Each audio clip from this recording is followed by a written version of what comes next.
திருவாசகத்தை பேச பேச உள்ளம் முழுகிவிடும்.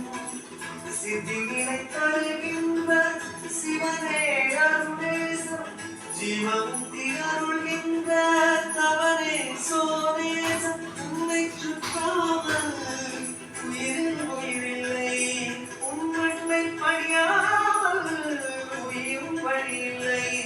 பொறுப்பின் தன் திரையிலை சூடிய தேடருளத்தரும் நீதானே. அண்ணாமலையில் இசையே சிவம் சிவம் சிவம் சிவம் தினம் தினம் தினம் தினம் சிவம் சிவம் சிவம் சிவம். இனிய கார்த்திகை திருநாள் நல்வாழ்த்துக்கள் மக்களே.